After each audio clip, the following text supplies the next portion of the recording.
Mama wakwaba midin ede ajoa searching mesrel na wa subscribe to my channel. Mia notification bell no so for more news. Ebusuafo impempi no eya manfo eka se omanpani dada John Dramani Mahama owo flax bi asa flax no ewia bona se ikura na aya otai eka ensem awel minim flax kro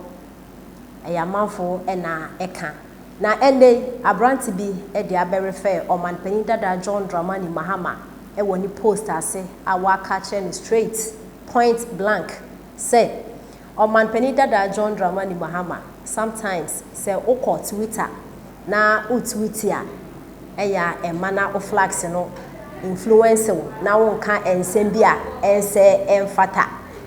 why sa ena Ghana fubi aka ede akire omanpani dada John Dramani Mahama na ebusuafo denti ena Ghana fubi akwakoma omanpani dada John Dramani Mahama reply e woni post ase asem no emu enchiremuni ena no Saturday a etwemi ena NPP amayoku no omo etoaba mekire eye super delegates anase special delegate conference a yekoso ewo NPP amayoku no no I think enyama 1 or 2 bi esi a picture bi eba outer obi nani ahụ na ewo sense memo ena omanpani dada John Dramani Mahama edimika eko etwiti ewo ne Twitter page a o kire se abato kakra ya NPP fo etui ena wo buru wo ho edi nkontimba e buru wo ho we di nye se Ghana fo ye condemn sa act na ekoso no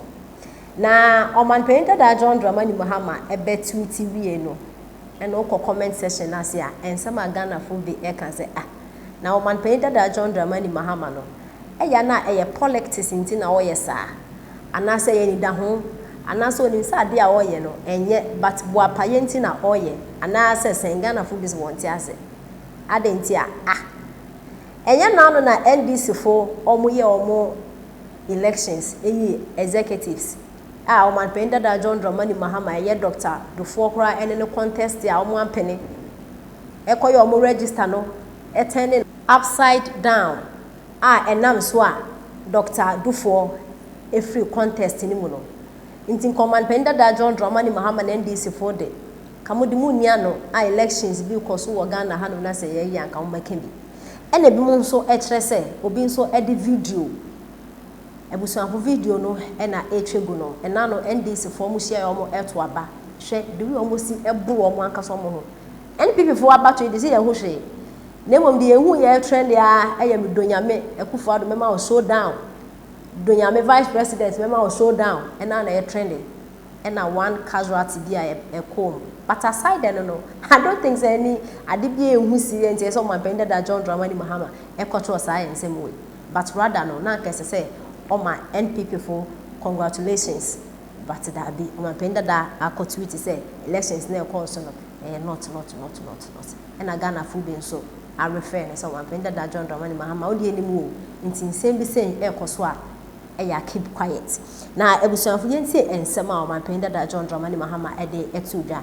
na yesanso embeti ensem a Ghana fu be ede amano reply omanpani dada John Dramani Mahama ena okase and I quote,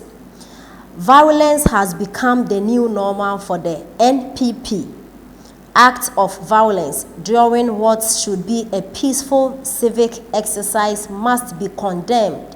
by all well-meaning Ghanaians, more so in an internal context involving persons who belong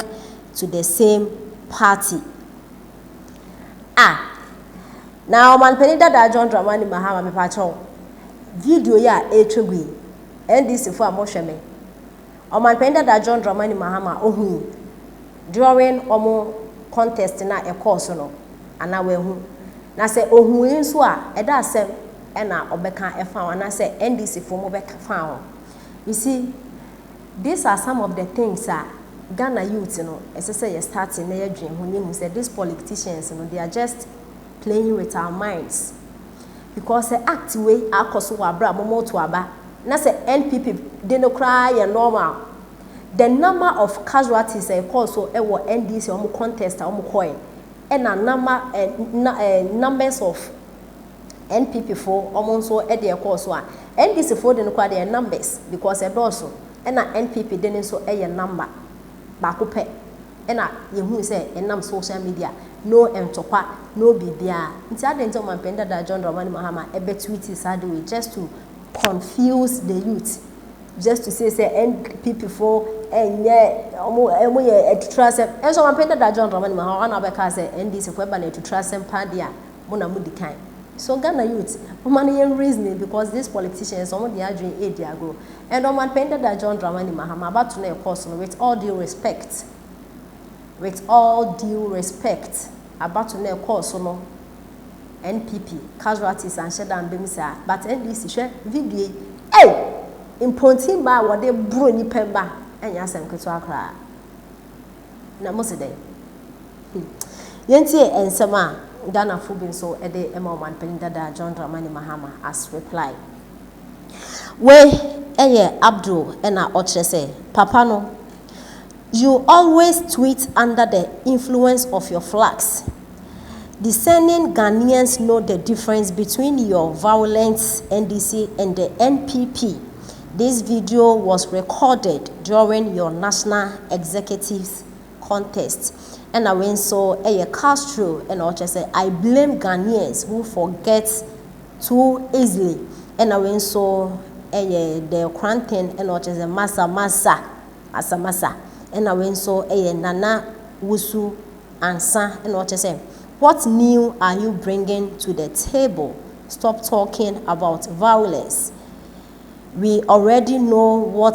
the hashtag NDC is capable of. And I went so Godwin and what you say. Same applies to all politicians. Even NDC fought when they were electing you as flag bearer. And I went so more and what you say. Nobody will